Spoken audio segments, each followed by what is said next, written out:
Hey y'all. How's everybody? How's everybody? Welcome to Mission for Mental Health podcast. I'm your host, Jackie Robinson. I'm so excited to be here. I'm really enjoying doing this with you guys every Wednesday. This week, our guest was Iwana Richardson. And unfortunately, Iwana had a family emergency. So she was not able to be on the show today. However, I did find someone to replace her. Um, what I would like for you all to do is send out many, many prayers to Iwana and her family while they're going through what they're going through at this time. And I will definitely have her on a later date. But in the meantime, I have another guest. And so it worked out. See how God works? God will make this thing work out when you don't think it's going to work out. God will work this thing out for you. So at the last hour, I got me another guest. So I'm excited. I think you guys are going to enjoy him as well. Um, as before I get started, I always read my disclaimer. And so I got to put my little handy dandy glasses on. I couldn't find my other ones, y'all, so I had to throw these on today. Oh, look at there. I could see. Jeez, isn't that something? Okay, so during this podcast, we spent a great deal of time discussing mental health and mental health illness and the effects it can have on you and your loved ones. The conversations shared here are the opinions of myself, the opinions of me, and the opinions of my guests. I am not a licensed mental health professional, and I do not provide mental health treatment or advice. My intent is not to cause any harm or trauma. However, I'm aware that some conversations may trigger some unwanted feelings. Therefore, resources for mental health services are provided to each guest, and I also have mental health services provided for you all if you do need them. Okay? All right. So, with no further ado, let me bring on our guest. His name is Stephen Skip Williams. I've actually been knowing him a long time. He has an amazing story to share as well. So let me bring him on. I think you guys are going to enjoy him. I'm not going to give his bio or anything. I'm going to let him do his own thing. So let me add him on. Bam, there he is. Hey. Hey, Jackie. You there, Steve? Yeah, what's going on? How you doing, Miss? I'm good. So I said that I was not going to give your bio. I was going to let you do it. But I was going to tell them just a little bit on how we know each other. Okay. Because we know each other. We do. So when I first moved to the A, I was a receptionist in a hair salon called Success Hair Studio on Campbellton Road. And that salon was popping the most. Like all the stylists up in there was popping. All the barbers up in there was popping. The music was always popping. The vibe in there was popping. I mean, it was Campbellton Road in between Stanton and Delow, y'all. It was off the chain up in there. So we always had some live wires roll through the salon. And one of the stylists, Eric Haney. Steve knows Eric. And so he used to come in and holler at Eric all the time, along with many, many folks, celebrities, all kind of folks used to come through Success, right, Steve? Yes, ma'am. Yes, ma'am. Yeah. So I was little young whippersnapper back then, and Steve used to roll up in the salon. Yeah. Look, he was a young whippersnapper too. Oh, we've been young. We ain't always been. Yeah, he used to roll up in the salon. So I'm not gonna take your whole intro away, but go ahead and tell the folks a little bit about yourself. Where did I know you're from Atlanta, right? Yes. Atlanta got its own language. I learned that real quick when I moved here from Cali. Atlanta got its own style, got its own language. So people always say when I talk to people and they say they're from Atlanta, they say you got to be specific when they say they're from Atlanta and ask them what high school did they go to, because that's going to determine if they really from Atlanta or not. Okay. Well, Jackie, it's so good to be on tonight. I pray that this is a blessing to those that will be able to that tune into your podcast. I'm sure that many lives will be affected. I am a graded baby, born down in Atlanta, downtown on Jesse Hill, and my mom gave birth to me in 1967 on October 31st. Since that time, I went to about, and this is not a joke, you can confirm it from family, even Eric. I went to about 17 different schools. What? From elementary to high school. My last two schools though were Fulton High School with the Redbirds. Okay. I was a member of the drum section over there. I Okay. had to start out with the cymbals. Okay. But eventually worked my way to the snares. Okay. And then I left from there and went to East Point. I went to a school that's now called Tri-Cities, but it was William A. Russell. It was Russell High School back in the day, back in the Point. So what's happening to the folks in the Point? Folks in the Point ain't changed. I'm just so elated to be here tonight, and just as a backstory, just for me, my family is known in the city. I've of course known Eric for over almost 40 years. Been a good friend with him. We've been through some real good times. We've been through some low times. Yeah. But that's my brother. That's my boy. I love you, Eric. If you're watching, I love you, boy. Yeah, I love Eric too. So just wanted to kind of give a shout out to him and say, again, I'm like you. My prayer is that this reaches people, that it doesn't injure, but that it brings peace, and it adds, it gives empowerment, that it gives, it gives a person the ability to stand firm in who God created them to be with all their flaws. Right. So you talking about a flawed guy? This is sitting in front of you. Yeah. What's one of your favorite childhood memories growing up out here in Atlanta? My favorite childhood memory, and this is going to be kind of funny, but the folks from the A really gonna understand this. Right. Was my mom had an apartment over on Simpson Road above in Hilltop Apartments. It's a little section of apartment. It's probably might be like 8 to 9 units. I can't really remember because it was a long time ago. But the apartment sat on this hill above Charles Disco. So it was a wall that we could sit on as kids and watch all the players and all the big cars and all of the the superstars and A-Town players come and pull up in Charles, and that's what you was doing. That's my car, that's my girl, that's back when we was doing that little stuff. So it was really cool. That was one of the things I used to do. I used to like to do because you had to get out and see it before the street light came on. Because back then, if them street lights beat your butt in the house, right, you were gonna get your butt beat when you got in the house. Right. So, we that was one of the things I really enjoyed. The other thing I could say as a real point as a child was I went to my first Falcons football game with my grandfather, and what stadium? That was when it was back at Fulton County Stadium. Fulton County Stadium, that's right. Okay. Fulton County Stadium, good. It was something that I remember and I really cherish to this day. Right. Yeah, I don't recall I don't think Fulton County Stadium still existed when I moved here in '96. I think it was gone. I think you had the actual Georgia Dome then. I had the Georgia Dome. Yeah. So how would your mom describe you if she was able to? How would she describe you as a child? What kind of kid would she say you were? Busy. As a young man, I tell people this, and a lot of people don't believe it, but from the age of 3, Jackie, I was reading with comprehension. I had a disorder when I was born that my feet were turned inward. So they had to literally break my ankles and put braces on my feet. So as a little bitty kid, from 1 till about 3 or 4, every night I had to sleep with that brace on.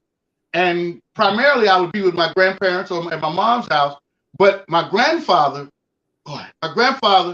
used to get me them C-Spot, Run, C. Jane books, the Curious George. He would just get those books and would come in there because he would hear me upset and crying because, with the brace, I couldn't turn over. Right. And wanting to turn over, it made me angry. So my first taste of anger came as a result of a brace between my feet. When my grandfather gave me those books, I didn't quite understand them then, but he started reading and teaching me phonetically how to pronounce words, how to break it down. So at the age of 3, this is not a lie. I won't lie on this man. Right. I was reading with full comprehension and understanding. Wow. So it really took me to another place mentally at that time, because I was able to escape that level of trauma by reading books. Right. Wow. So where did the busy part come in? The busy part came in was when they would take the braces off. You had to grab me to sit me down because I had to go see what was going on over here, over there, over here. I was inquisitive. I like to look into things. I like to ask questions. I was always wanting to know why it is, or what we doing that for, or where we going.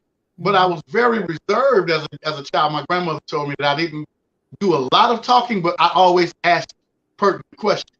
Right. It's weird. The dynamic kind of still goes in my life now. I'm of the belief and faith that if you ain't got nothing to say, be quiet. But if you got something to say, say it. Right. Right. So you graduated from high school, and was that in East Point or? Yes. Okay. Well, they actually gave me my diploma and told me to leave. I wasn't able to go to the graduation ceremony. I was banned from both proms, junior and senior. My senior year, in the 10th grade, it's an interesting story. You was asking me if it was okay to talk about him, but in the 10th grade at Russell High, I met this guy. I was walking down the hallway and I had gotten into it with this big white boy. And the white boy was 3 times my size, so he punched me in the face. Hit me in the eye, actually. So he blacked my eye. So I went to the office, and I was a troublemaker. So they called us to the office, and then we was leaving out, and they used to say that if you had a black eye, you put a piece of meat on your eye, right? You ever heard that? Yes. Well, I'm walking down the hallway with my girlfriend on one hand. I got the meat on my eye with the other one, and I'm walking. And this dude said, hey, man. And I said, what's up? He say, why you got that meat on your eye? I snapped. Man, who you talking to? You don't know me. I don't know you. You don't say that. I don't. He said, you're going to have a piece of meat on that other eye. You keep running your mouth like that. And his name was Tyler Craig. Tyler Craig. Go ahead. And y'all been friends up until? We were inseparable from that day. I was 15 years old. This guy saw a wild child, and literally at his age, he was the voice of reason for me. Wow. He began to speak into my life at that really young age, and he also helped kind of corral the energy he saw into doing stuff that was positive, like dancing. He drugged me into the wrestling team.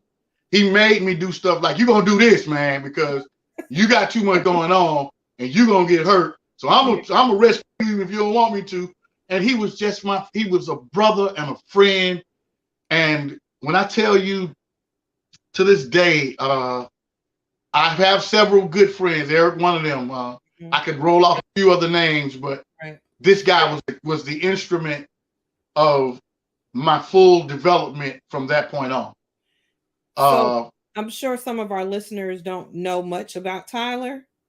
You want to share a little bit about him? You want to take a few minutes? Well, Tyler Craig was this cat that grew up in Atlanta too, West Side, over there in Central Villa.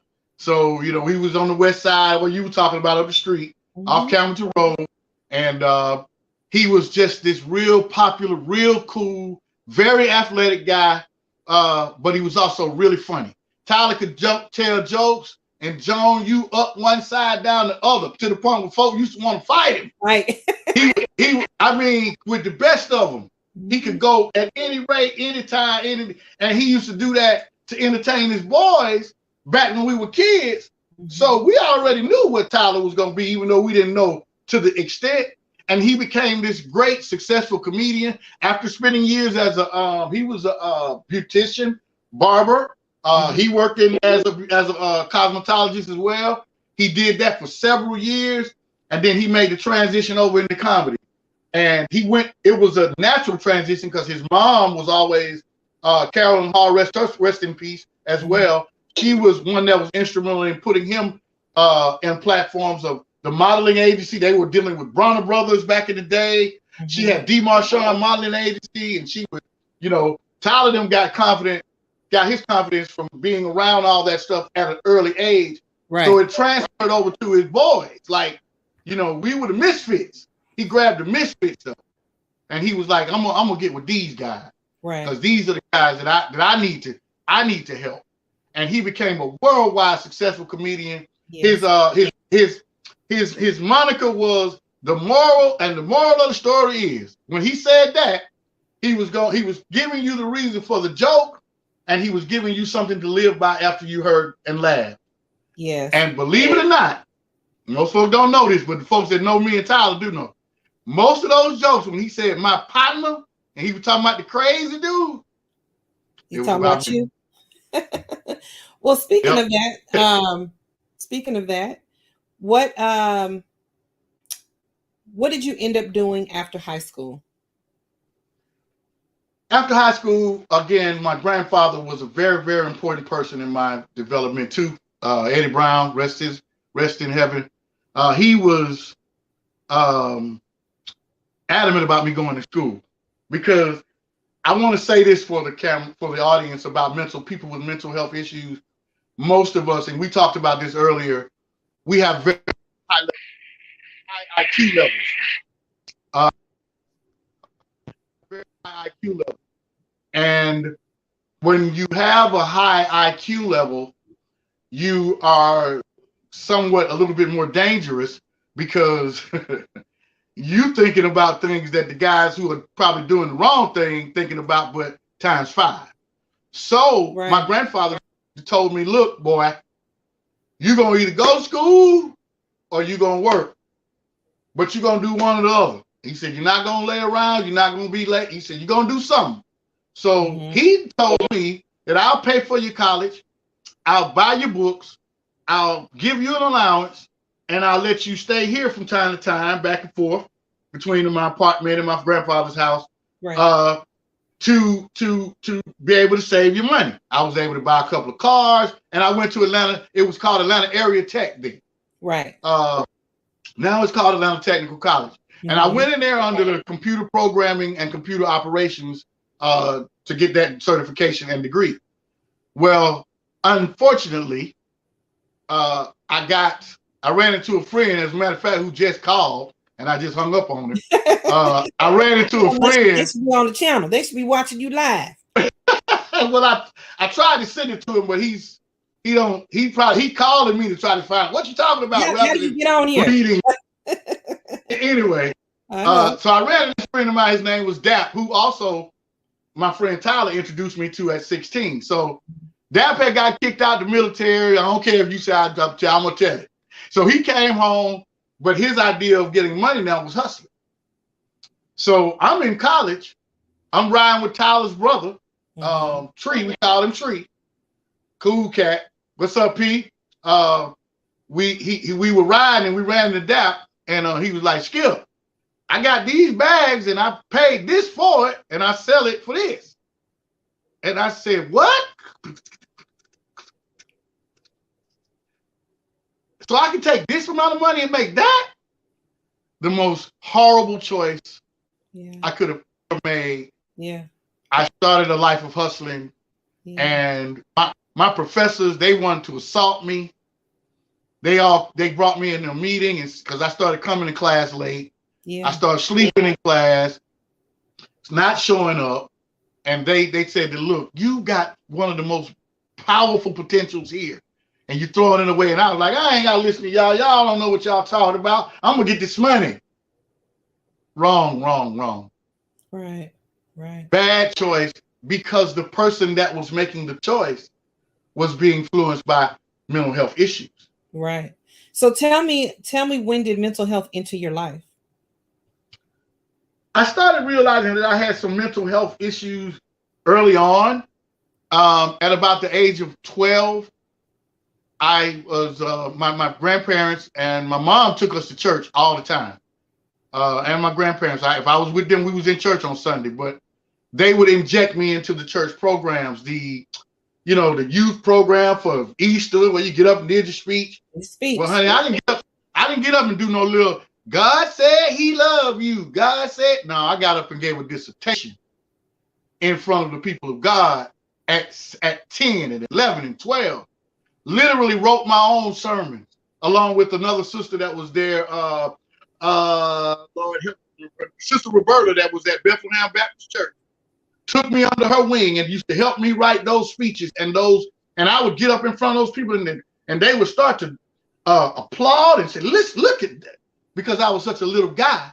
Mm-hmm. It amazed them that the power that came out of my voice. I wasn't afraid. I was sure of why I was supposed to be doing it. And then at that age of 12, I really wanted to devote my life to God. And I went to this holiness church. I'm not going to say the name, but they took you to the tarrying rooms. If anybody ever go about the holiness, they take you to what they call a tarrying room when you get up and say, I want to get to receive Jesus. So they took me downstairs and they put me in a corner and the lady said, just keep saying Jesus. So I sat in the corner and said Jesus for about 30 minutes. And I looked over and one dude was foaming at the mouth and this other lady was on the floor shaking. And these other folks, they was all concerned with them, but not me. And I was serious. So I got up and I walked out that door and I looked at it and I said, I guess Jesus don't want me then. Mm-hmm. And that was when the voice spoke and said, but I do. And it was the voice that started to guide and talk to me at a very early age, which I now recognize to be the mental health, the demonic influence, the things that had happened to me prior to that had hardened me. Mm-hmm. I was trying to get away from. And I'm transparent. I believe transparency is the new parent. So as a young man, people would explore sex and they use younger people, and I was one of those unfortunate young men that had to deal with being molested. So those things kind of started to shape my mind about the world. And as they say, hurt people.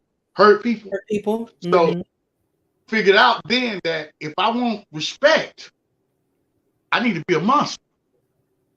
Not a good guy. Not this guy that wants to serve the Lord.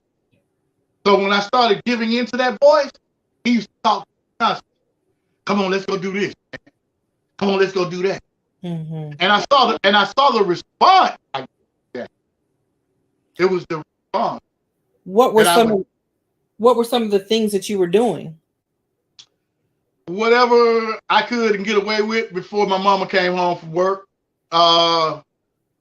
We lived on the west side, so I grew up Simpson Road, Mason Turner, Dixie Hills, Chapel Road, Bankhead, in that little area right there. And whatever you wanted to do was right there available. Whatever you wanted to try was available. I started drinking at about the age of 9. Drinking with the cats over there. Then they would start showing you. They'll put a little pistol in your hand and say, shoot at that bottle, boy. There was a guy, and I won't name him because he's gone, but he was a negative influence in terms of being a pimp. And he pulled up, and he was the first person to really kind of say, come here, man, come here. Who are you? Mm-hmm. And then he started to take me around with him and show me certain things that I was afraid of, but excited about. Because if my mama saw me out, if my mama had eyes everywhere. So if anybody even saw me with this cat, I was going to get the beat down of the century. But it was exciting because I knew it was wrong. And that voice said, look at how they treat you when you do wrong. They don't mess with you. I had a beautiful set of sisters, an awesome little brother who was very smart and gifted as well, very young. Mm-hmm. He would take part. So I had the responsibility at 8 and 9 years of age of having to navigate with them across town in Atlanta on the bus, taking them back and forth as a little kid myself. Right. And I was afraid because I had to care for these 2 kids. my little sister was so pretty, and my little brother would start fights with everybody. So that dynamic would transition to me becoming a protector, me becoming a guy that I had to literally be ready to fight at all times. And because I was smart, I was picked on. And I took it for a while until I said, no, I learned that if I hit back after they hit me, they don't keep hitting me. So then it felt good to hit back. So then I would start hitting first. So it felt good to get that type of power. And my voice was saying, yeah, let's show them. Come on, we're going to get them, Steve. You ain't got to be scared. And he used to tell me that. And then, but he tormented me too. Because he told me how inadequate I was if I didn't do this. And if you didn't do that, if you ain't like this, you a sissy. Now, Lord, forgive me. I don't mean to be any disrespect, but that was the way we would feel about ourselves. Like, and I don't mean to disrespect anyone in the community. I'm saying that as a young man, the one thing that we didn't want to be labeled as was weak. Right. And when you consider weak on the west side, you're a victim. Right. You understand? Right. So I wanted no more of the victimization. So I started fighting back and got pretty good at it. And then I had a little brother and a little sister that would fight with me. Oh yeah. When we went out to fight, they would jump in the fight too. Well, them little Williams kids. Oh my. And but we were all so little. Jackie, we were so little. We were knee-high to grapefruits. I mean, I'm 5'7" now, so you can imagine at 6. Right. I was a little bitty guy, and my little sister and little brother at 8. I'm 9. They're little. We're little, but we had so much because our mother was so strong that she would put in us. Even to this day, I want to say this: that even by the way I speak, my speech, my mom would require you to use the proper articulation of words and pronunciation in her house. Because if you didn't, you got in the mouth. Now, you might be what's happening outside or what it is, homeboy, when you got the block. But in that house, you said, yes, hello, how are you? Yes, ma'am, we're real. We're going to do this. We're going to do that. That was the way we first learned to navigate the world. And so she gave us so many different tools. Rest her soul. So let me ask you this. How did that voice that you were hearing as a kid, how did it transpire and move in your life as you became an adult? Did it cause you to have jobs, or did it cause, what type of effects did this voice have on your life as you became an adult, a grown man? So now you don't have mama to protect you anymore. Granddaddy can't protect you anymore. You're an adult doing your thing. Let me just say this, that anything that you are, it progressively gets larger and it becomes more enormous over time. So the little monster became a grown-up monster. The grown-up monster was, I exacted the world. I told myself from the time I was about 14 that I was only going to live to be 25. So I said I was going to do all the living I was going to do. And I wasn't going to not do what I wanted to do because I wasn't going to make it past 25 anyway. Sad. These were the voices. You're not going to make it past 25. You better live. So that monster came out in different forms. Tyler was the first person to call me Skip. And but I had other friends that would call me, like I told you earlier, Wild Man Steve, because I wasn't afraid of nothing. They would my friend Eric called me Bucker because I used to wear boots and overalls, but I used to look like a little farmer. But that little farmer wanted to fight, and was afraid of nothing, guns, any type of fight. Was never afraid ever, because I didn't think I was gonna make it anyway past a certain level of time.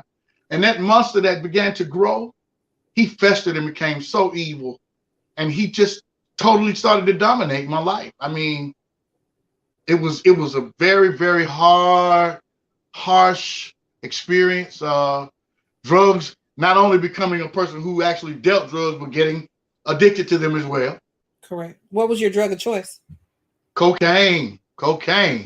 And the weed was, something that we did experiment to feel good. But when you thought when you were gonna be slick partner now, you hit that cocaine. You was and then eventually it went to crack. Because you always go from whatever level you are to a greater level of dysfunction if you don't interrupt the dysfunction. You understand? Right. And it separated me. I started to isolate myself, alienated myself from all the things I was doing at the churches, with my family down in Locust Grove and McDonough and Hampton, with my family here in the city. I started going off doing my own thing. My mom put me out when I was 15, but she allowed me to come back. But at 19, I took a suitcase, and people will tell you, I started traveling the country. I left the city of Atlanta. I went to Philly to stay. I went to go to Ohio. I went to Chicago. I went to New Jersey. I went to Delaware. I went to Baltimore. I went to DC. I went to these places by myself because I wanted to see how other cats that live. And although I represented the A to the fullest, nothing ever happened to me there on the road, but all of my trauma happened here. Yeah. I've been shot 4 times, 3 separate occasions. Wait incarcerated. You said you've been shot. You said you've been shot 4 times. A total of 4 times. 3 different occasions. Twice I was robbed, and one night I was with a friend that we were getting ready to go do a robbery. And we were waiting outside of this store over on 2nd Avenue and Boulevard in front of, used to call the Buddy's liquor store. And cat pulled up, got out of Cadillac, cocked the the hammer, and just started shooting it. And he was shooting at a friend of mine, but because of my bravado, I'm like, is he shooting at me? I don't even know you. This is what I'm doing while bullets are flying past my head. Until the first one hit my leg, ripped open my arm. I was hospitalized for about a week or 2. Here's an interesting story about that. The entire time I spent in the hospital, every morning at 6 a.m., I woke up to somebody combing my hair. Yeah, I had hair then. I woke up to a cat combing my hair, and it was Tyler Craig. Wow. He used to catch the bus and come to the hospital every morning before he went to his job as a cosmetologist. And I used to wake up and say the same thing every morning. I say, T, because I called him Bink.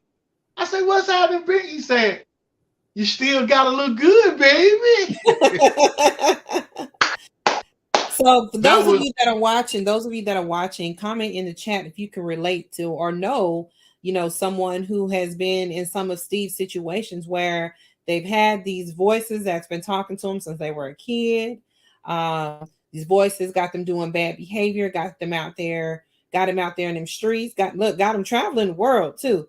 I didn't even ask him if he had a destination to go to while he was out there traveling, but got him out there traveling the world, got him out here committing, felonies, got him out here on drugs. Comment in the chat if you can relate or if you know someone who can relate as to what Steve is talking about. I haven't had any comments yet, so I'm like, are my listeners, are y'all watching? We gotta work together. I like to work as a family when we're doing this thing. So let me ask you this, Steve. You're saying that you were out here, you've been shot. You were out here doing robberies. You're out here doing drugs. Did any of that land you into like some bad situation? Well, getting shot is obviously a bad situation, but did any of it land into any type of incarceration or anything like that? Well, I say this, that the scripture talks about what you live by, you die by. You live by the sword, you die by it. So as a person who practiced using weapons and fighting a lot, it was the natural order of reciprocation that was going to, it was automatic. I used to kind of think of it as my exit plan. Like, this is how I'm gonna go out. At 20, would you say 25? 21, 20, from 19 to 24. And it was actually the year I almost was mortally and almost killed. I was 25 years old. So I laid on the ground and was like, this is it, But God had another plan. And I say that because I want to still stress the fact that not only does the mental health issue affect you physically and mentally, but it affects your relationships with you people. hurt you hurt the people you're closest to. My Mm-hmm. mom was so sad at what her brilliant son, had become. Mm-hmm. Steve used to say, Stephen, with so much love, she used to say, this ain't how I raised you. This ain't what I told you. I taught you. My mom never smoked, didn't drink. She partied, but she didn't smoke, drink.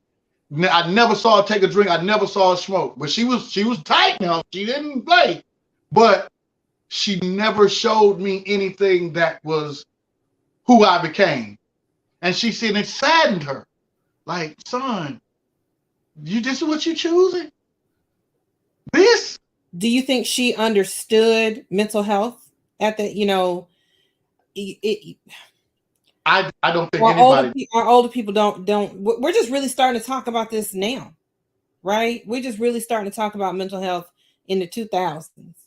Do you think that, maybe she thought my son has some mental health challenges, or was it just, this thing just That's a bad? great question. I think that we over spiritualized everything as a community years ago. In other words, we would see things as demonic attack, which it is, but there is help that has been in place for years, but we have a stigmatism in the Black community to where we don't like to admit that we have these issues. Like, Right. it's hard for me to go. I could talk to Tyler about it, but very other few of my friends, with the exception of maybe Maurice, my good friend. What's up, Maurice? If you're watching, they knew about that voice, but Tyler was more or less like, you can beat it. And when you got around other people that you loved, you always wanted to put up a facade. I said I became the master at camouflage, because you would never really know what I was thinking, because I'd always put this on, Walk or around, walk around with a smile, but oh you hurt on man, the and inside. I might be about to shoot you with a smile on my face. Yeah. So it didn't. That was my that evil genius. But at the same time, because we didn't allow for mental health to really be discussed. The discussion wasn't on the table. It would always be, but just don't, such a little touch, but Little we ain't touch. gonna tell nobody. Remember all that don't tell Mm-hmm. stuff, all that don't talk about this at the house, and the stuff that happened with the molestation and the incest and the different. I'm not nobody incestualized me. It was older cousins and people that did, Right. but that part was, don't talk about it. Keep that. So you learn that you carry a lot of shame and guilt and a great deal of fear of being exposed, a great deal of that's why I used to develop my other talents, the singing, the music, because I didn't want you to see that. I want you to see, I want you to hear me sing. I want you to see me dance. Tyler started a dance group. It was me, him, Maurice, and a guy named Kier Ford at Russell High School, and we traveled doing shows, dancing, break dancing from Atlanta. Met with the New York City Breakers. We did the things that kids, we should have been able to take it to the next level, but I was like, nah, I don't trust that guy. Managers want to take us. I don't trust him. Right. Didn't trust anybody. I was always looking for someone to abandon me, so I abandoned. I was always looking for rejection from people, so I would reject others. Right. It was. I'm gonna get you first, and it transferred its way over into my way of life, and even to the degree. What was? What were you saying, Jackie? I'm sorry, you had froze for a second there. You said it transformed into a way. It transformed A way of itself. life. Yes, ma'am. It transformed itself into my way of life and existence, because it's what I hid behind. I was able to hide behind. What was the straw that broke the camel's back? What was the straw that broke the camel's back? What was the incident that occurred that made it just all just crumble on down and you realize, okay, what I'm doing is not what was the incident that happened for you that made it just, I can't live like this But anymore. I'll have to say, along with scripture, the just man falls 7 times will get back up again. But it was, so I can't say it was one, but I remember one in particular. It was after I had been on a binge for a few days and drugging, hustling in the street. I was over on Stewart Avenue at Gary's Motel, and I had this friend of mine, and me and him, he was a pretty boy. So we went and picked up girls all night at different clubs. You know, the Phoenix was popping back then, and you had Metroplex. You had all these different places you can go dance and meet women and take them back to your hotel room. And we had did it about 2 or 3 times. And that morning they were asleep, and I was still up getting high. Had been drinking all night, and I wasn't drunk. I had been sexing all night and was still horny. I'm sorry if I'm using too many the wrong You fine. terminology, You but fine. that morning I was like, something is wrong with you. And I went and stood in the mirror of that bathroom and put some water on my face. And when I raised up, I could see the monster. My face literally transformed into and I'm not saying this to be funny, but I literally, right in my eyes, for a blink of a moment, I transformed into that monster, and I saw the skeleton. I saw the pain. I saw the anger, the sadness, the disfigurement of my face. And I jumped out of it. I said, hey, get out. I put everybody out the room. And when I said get out, everybody around me better get out. Right. So my boy jumped up, told them girls, y'all better get dressed. Let's go, because he said get out. Now I rolled with him. So I'm telling him to leave me. And I went and I said, Lord, I don't know what I'm gonna do. I'm losing it. And this other voice said, call your mom. Now let me tell you something about my mom, briefly. If you call Shirley at 6 in the morning and you sound like you drunk, high, or in jail, she gonna hang up. But this particular morning, she told me later that my mama got up and prayed every morning from 4 a.m. until some day on Monday. She stayed in the prayer closet all day. But she was up every morning at 4 o'clock praying. Listen to me.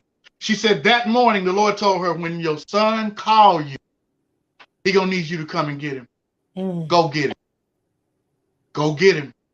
And I called her. I said, Mama, can you come and get me?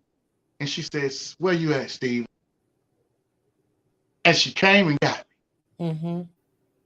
And that morning I went home and I got to know Jesus in a personal way, because I said, either you're going to let me die or you're going to save me. But I ain't getting up off of this floor. I ain't getting up out of this way until you show me you real, God. Either you're going to prove to me today or I'm going to kill myself. And he saved me. And he spoke. He said, I will. I do. I say, I want you. Take your rest. Now, the problem here in the problem line, we do get born again with our spirit, but we have a spirit, soul, and a body, right? Correct. With that being the case, the soul still needs to be developed, even though my spirit has been renewed. So I'm still dealing with my same desires that I had before the Lord told me he wanted. Now, he did take away some of the things that I had, some of the things I was struggling with, took some of them right away. But we have been so misled, unlearned, and ignorant about the idea of getting help with mental illness. Right. And you say it's spiritual, but it's more mental. It's only mental. And that's why they have doctors in place. Right. So did you ever seek treatment? Did you ever go and seek, go see the doctor? Actually, at that point, no. I dived headfirst into the church. It worked for a while. Correct. Worked for about 2 years. And one night, I actually got on the ministry team at this church. I was going, and some of the things I started seeing behind the scenes with some of the ministers, I was like, y'all cats worse than some of the egos in the streets. Mm-hmm. And then I started to judge them.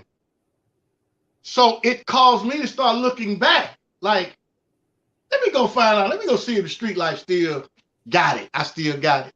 Mm-hmm. And the scripture says that when you go back from your house being clean, you take on 7 more spirits that are deadlier than the one you had before. So the last state of that man is worse than the first. So the monster that was came back with a vengeance. And now I'm battling with having the Holy Spirit. So now I got this mental illness, the Holy Spirit, my physical desires, and yet I'm still not getting the proper information to say, go seek treatment. Didn't seek treatment until 2017. That's a long time to battle mental illness. If any of you all can relate, put something in the chat. Put some 100% in the chat to let Steve know that you can relate. That is a long time, and in our community, it is a stigma, and that is no one should have to suffer that long. No one should have to suffer that long. That's why I'm doing this. I feel like healing is in the conversation. I'm so glad that you're sharing this with me. So then what happened? Well, upon going to get the help, I actually went and re-enrolled in college. I started out with radiologic technology, and then because of my record, my counselor said, look, you got great grades, you're brilliant, but you probably won't be able to be an x-ray tech, but you can go into bioscience. So I started that. I went and was going to, I started going to the mental health facility. There's one down on Park Place, downtown Atlanta. Mm-hmm. Started going down there, going to the sessions, sitting in the classes. Now, mind you, it's only a couple of people that know I'm doing this. Okay? A lot of people don't even know I was doing it because I kept it. I still hid it. Were you ashamed? Is that why you were still hiding it?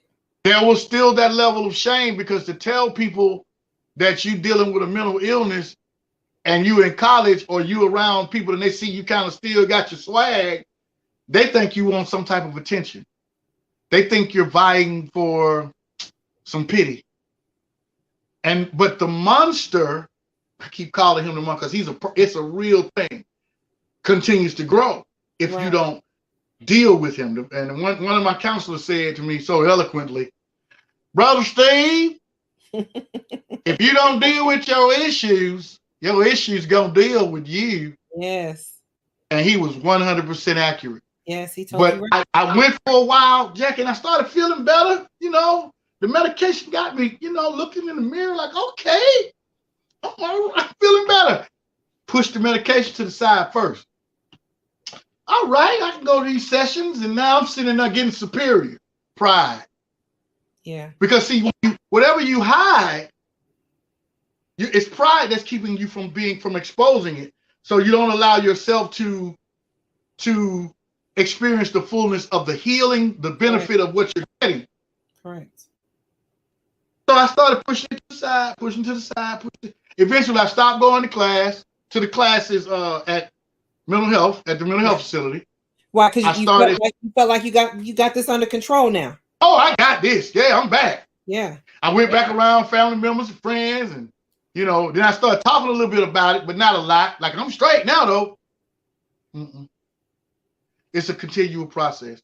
And it started boiling over in me. I had a young lady that I was so in love with that I started to hurt really badly by my choices, by me not being honest with her about what I was going through. And I love her to this day. I miss her. And I up until that point, I was holding it in, and then I started reaching out to family members like, look, there's something wrong. I'm not well. I'm not okay. Oh, man, you're going to be all right, Skip. You're going to be okay, Steve. It's all good, bro. Just do this. Just do that. Come drink this. Come hang out over here. Snort that. Smoke this. Get that girl. You can get that. And it all came to a catalyst in August of 2020 when Tyler died. Mm-hmm. Now, as my best friend in the world that I still miss, and he's my best friend even in eternity, other than Jesus. Um, I was able to. It allowed me that moment where I felt like I don't have a reason to be around here anymore. My best friend gone Yeah. abruptly. And the only person I could talk to about losing Tyler was Tyler. Mm. That makes sense. Yeah. Yeah.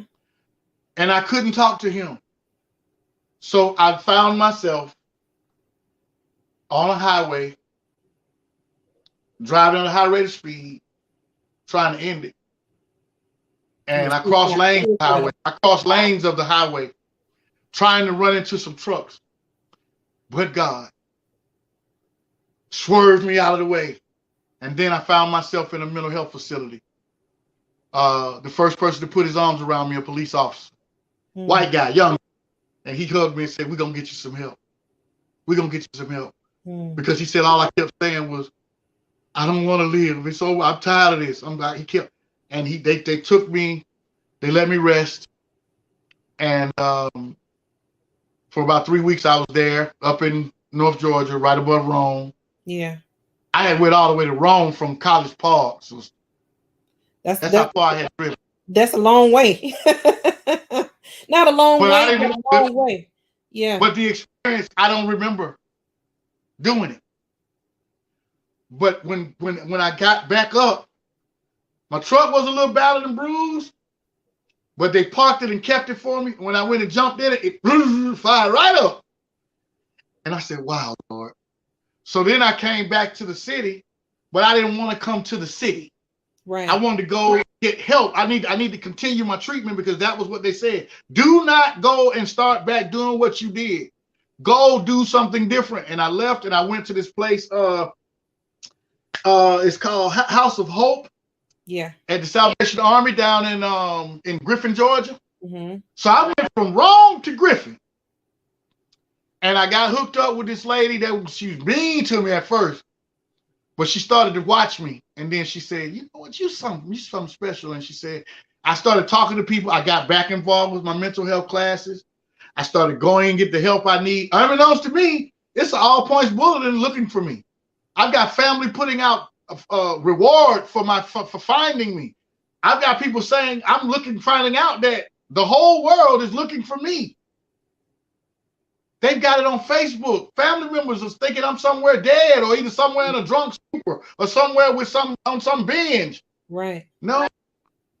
But I said to myself that in order for me to go back around them, I've got to start doing the things that's going to help me heal and walk upright and do the things I need to do mentally so that I could be a better man. And also, I have been in treatment since then, and I have not stopped from 2020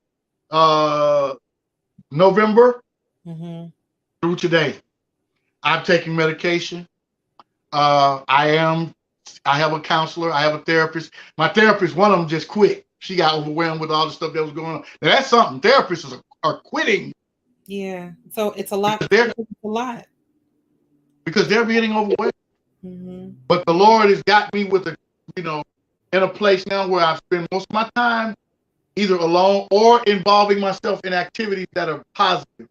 Or I try to go work and earn a little bit of cash because I can't really work now. The other thing was, I didn't even mention this, that for 3.5 years, I walked around with a dislocated hip Yeah. from surgery that I needed that they kept telling me I didn't need. Imagine that. You Yeah. got a mental health illness and you got a physical illness thing that's causing you pain every day, and it's enough to blow any gasket. Right. So I'm still here, Jackie. I'm still here. And And anybody that needs help, you can get it. It's out there. But you can't be scared. And you got to be as aggressive in going to get the help as you were going to get the things that you do to try to cover it. sounds like Tyler was always going to be your guardian angel. So even when he was alive and you were in the hospital after being shot, he was there. Through everything, he's been there. And Everything. even in his passing, he's still your angel because you wanted to commit suicide that day. and he's always been by your side. You Isn't know, I that? want to say something. He probably Can I cracking say, jokes and all kind of stuff. That Tyler was funny, man. Jackie? Do you know what he did? He came when he came to me in a dream when I was out when I was trying to lose it. He snapped on me. He said, "Man, this is what you gonna do now? You better stop it, Steve, and you better go get the help you need, and you better stop making excuses. And I'm tired of you, boy. You better stop. What? Now let's play chess." Yep. That was him in a dream. Wow. How has your relationships changed with people since 2020? Now that you are, you're in therapy now, you're getting your medication now, you're in the ministry now. How has your relationship with people changed since all of this has transpired since 2020? To be completely, totally honest again, I have to say that I had to walk away from several people. And I did that at the expense of possibly knowing I was going to lose them. I was going to hurt them. But I did it to save me. And some of my relationships, even with family, as much as I love them, some of them were toxic. And I don't blame anyone for my illness. I don't blame anyone for my choices. But I realized that some of those influences that I still had was me trying to still be that protector, that guy that put up that front around those that I love the most, and trying to hide the truth about what I was really dealing with.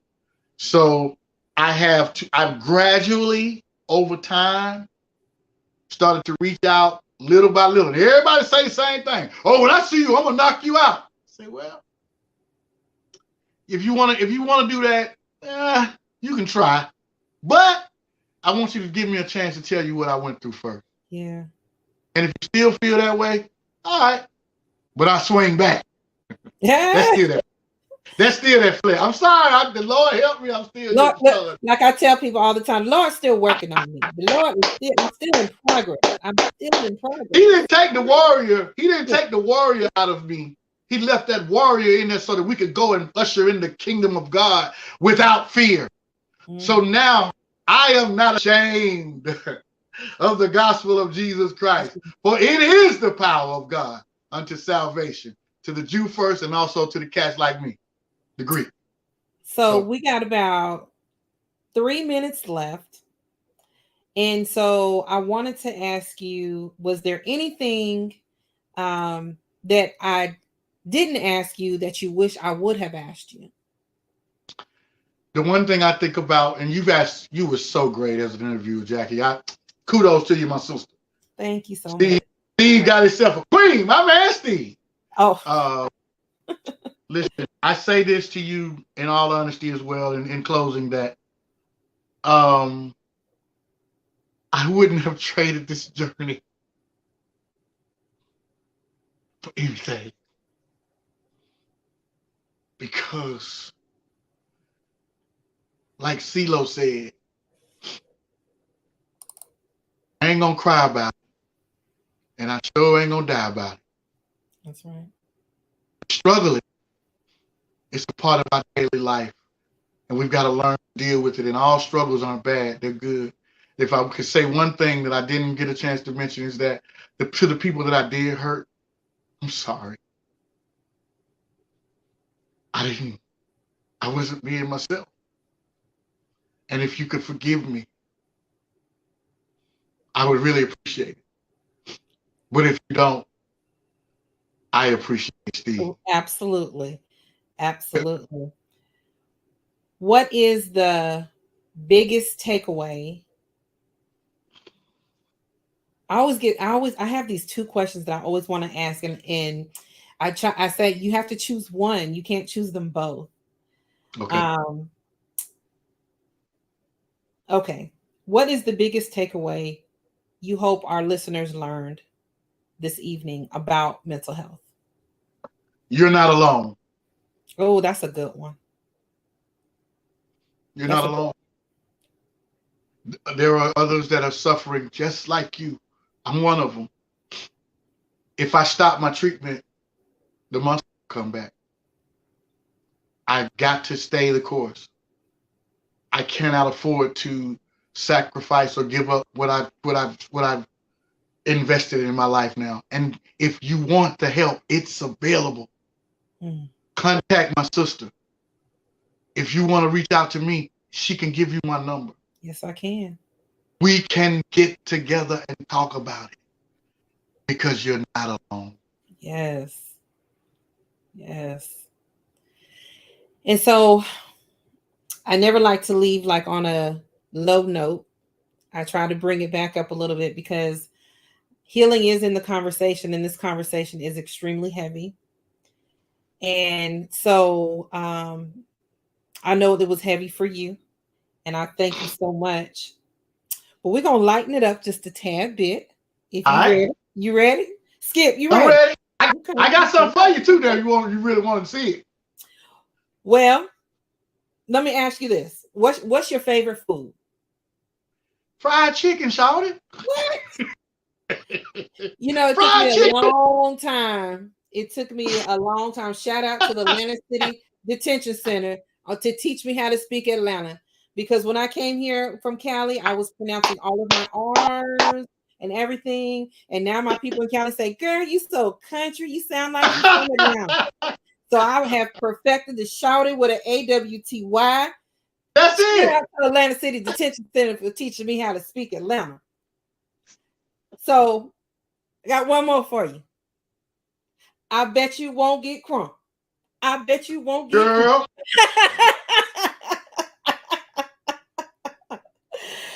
Well, Hey, anytime you that say was that listen, to but somebody that from was the what I state, want.